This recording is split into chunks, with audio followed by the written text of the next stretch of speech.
Good afternoon, ladies and gentlemen. As you've heard, I'm an international tax partner at KPMG. And last year, I had the opportunity of sharing with you some thoughts about the taxation of cryptocurrencies and digital assets. And this year, I'd like to go through the debate of whether we should use taxation, the taxation of innovation, automation, and AI, as a tool for employment policy. Or closer to home, as you've heard the title of my presentation, should we tax Sophia, the robot, or should we give her a tax break? And if you think the topic is preposterous, think again, because we'll soon hear the persons who actually got embroiled in it, from a famous billionaire who made his fortune from selling us software, to controversial politicians, but also to professors of tax, of law, and of course of technology from the University of Oxford and from MIT. In fact, the last MTech Next conference last June at MIT held a debate specifically on the subject. And why? Because hardly a day goes by that we don't hear the scaremongering. The robots are coming, beware the robots.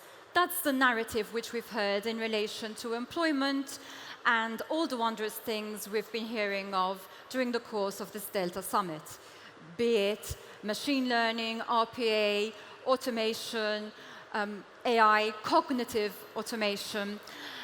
The idea is that they're coming to take our jobs, whether we're a blue-collar worker or a white-collar worker. Scaremongering, as I said, but there's some truth in it, just not the whole truth, in that if we're speaking of the way in which automation will transform employment, yes, automation and AI will displace some jobs, will transform others, but they will also create jobs.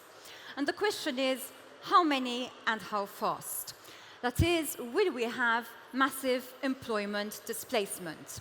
And with it, every politician's nightmare of falling wages and social unrest.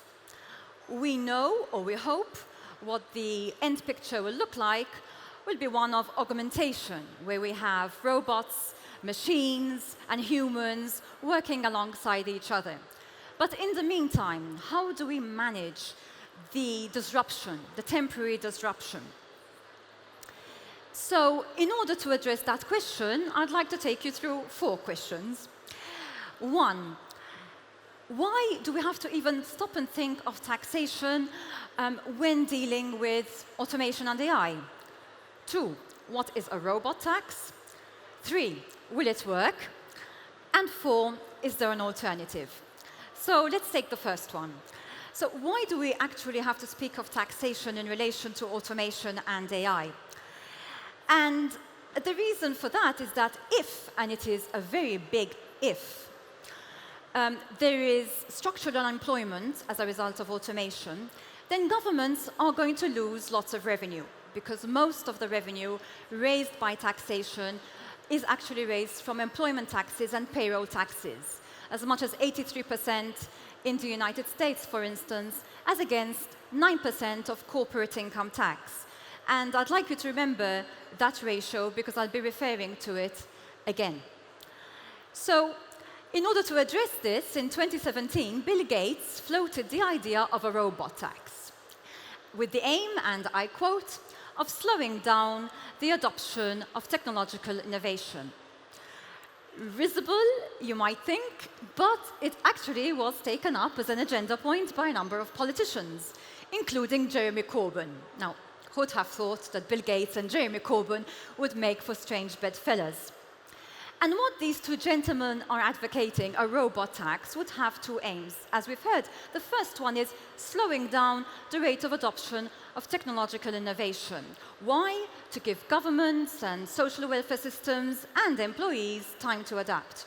And 2, to raise funds from those companies which adopt automation and use those funds for the retraining of displaced employees. Fair enough. But the question is, will it happen? Will the massive unemployment, structural unemployment happen as a result of automation? There have been several studies on the subject. The most quoted one was a 2013 one by Frey and Osborne at the University of Oxford, which predicted that as much as 47% of jobs in the United States were at risk of automation. A more recent study, a 2016 study, however, by the OECD, puts that percentage at only 9% out of 21 OECD countries. And again, an even more recent study by McKinsey in 2017, yes, indicates that around 45% of jobs in the United States would be at risk, but only of partial automation, not full automation. So I think we should put to rest all those predictions of doom and gloom as having been slightly overpronounced. So that brings us to the second question. What is a robot tax anyway? There was a professor at the University of Geneva who suggested that we should have a robot tax until the robots develop their own ability to pay, as in the ability to pay principle in taxation. Well, fair enough, but in the meantime, what do we do?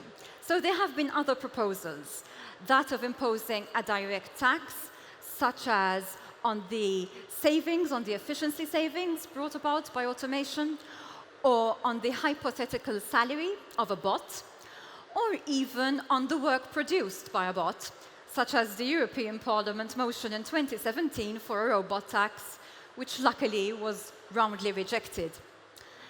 There are more subtle ways, such as, for instance, giving a tax break to those companies which keep the size of their workforce stable. In other words, if you're an employer and you substitute a human worker for an algo or for a bot, you're slapped with a tax. Or even more palatable ways, such as simply reducing the rate of incentives, of tax incentives, which are granted for investment in innovation, automation, AI. And in fact, in 2018, when South Korea lowered slightly its rate of accelerated depreciation for this capital investment, it was widely hailed as a robot tax. So as you can see, there are a number of proposals, quite different and varying, but with one common challenge. What is a robot for the purposes of a robot tax? How do we define a robot, the tax base? Are we speaking of robotics, of wider automation? Do we tax any element of automation, from a spreadsheet to a dishwasher? Or do we only tax those elements which have been enhanced by AI? So in the face of this difficulty, Oy and Go wrote a paper in 2018, published by the University of Oxford, which said, no, we shouldn't go down the blanket tax manner. We shouldn't simply impose a robot tax. We should go down the autonomous tax. We should have a tax which distinguishes between the effects of autonomy on employment. And if those effects are employment enhancing, then we should grant tax incentives. And if those effects are employment substituting, then we should disincentivize them. And how? Once again, by playing with the rates of accelerated depreciation. So for the cobots, the collaborative bots, we would grant them accelerated depreciation or bonus depreciation, effectively favoring one type of technology as against another. But they overlooked one fundamental fact, in that automation will change the nature of employment, but it won't just change it in the most obvious of ways. For instance, we'll need more computer programmers, but even in the not so obvious ways. Just to give you an example, today, with our improved quality of life, we will find that around us we have less traditional travel agents, but many more yoga teachers. So as Rob and Oy themselves come to admit, and I quote, automation will transform employment in a myriad of different and unpredictable manners. And so I think it would be unwise to have a distortive tax instrument favoring one type of technology as against another when we don't fully appreciate their effects. Which brings us to the third question: would it work? Because if we're looking at a country or an economic bloc imposing a robot tax and what others don't, then the first can kiss innovation goodbye. But even if the tax were to be implemented globally, ironically, what it would do is encourage tax evasion, as employers try to circumvent what falls within the tax and what falls outside of scope. In any event, disincentivizing investment and distorting it, perhaps even stultifying it. So I ask, is there a better way, an alternative way? And we could find an answer by looking reality in the face.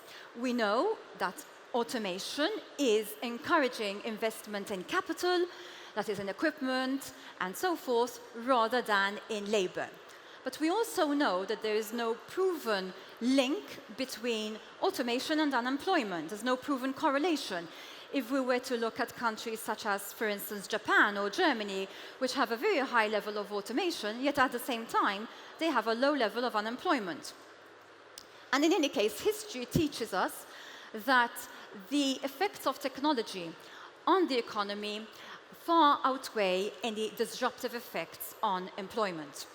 And therefore, for tax policy, I'd suggest, rather than disincentivizing, we should incentivize, use tax instruments to incentivize investment in automation and AI by granting accelerated depreciation, for instance, as in the United States, or accelerated depreciation specifically targeted at machine learning and AI, as recently introduced in Canada, or even better still, by introducing tax credits for investment in capital, which is aimed at automation or the integration of AI. That leaves us with just one question, the human cost. How do we manage the disruption, real or hyped? And I think we all acknowledge that education, lifelong learning, reskilling is the key. So where will governments find the revenues in order to fund such retraining? And again, I think the answer once again is in looking at the facts and looking this time at the positive effects of automation, in that if automation improves productivity, then corporate profits are bound to increase. And with corporate profits, the tax base which is available for corporation income tax, without the necessity of introducing any distortive tax instrument.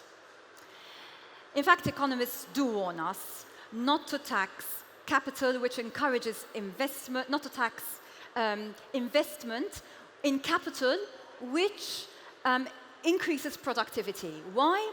Because when we do so, all we do is we raise little money, but each and every one of us ends up by being much poorer.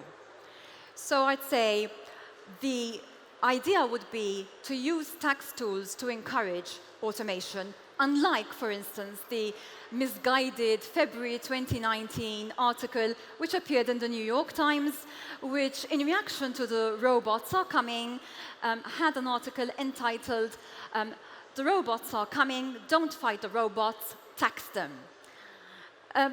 I was recently watching a movie called Creation about Charles Darwin, and of course how he's famous for his evolutionary theory and the phrase "the survival of the fittest."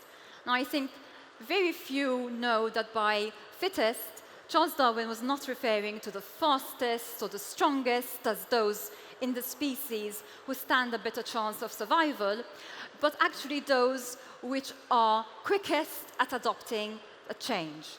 So agility, I think, versatility is going to be the key. And rather than following the New York Times suggestion of "don't fight the robots, tax them," I would say don't fight the robots, embrace them if we want your society to survive, to thrive even. And whatever you do, don't tax the robots. Thank you.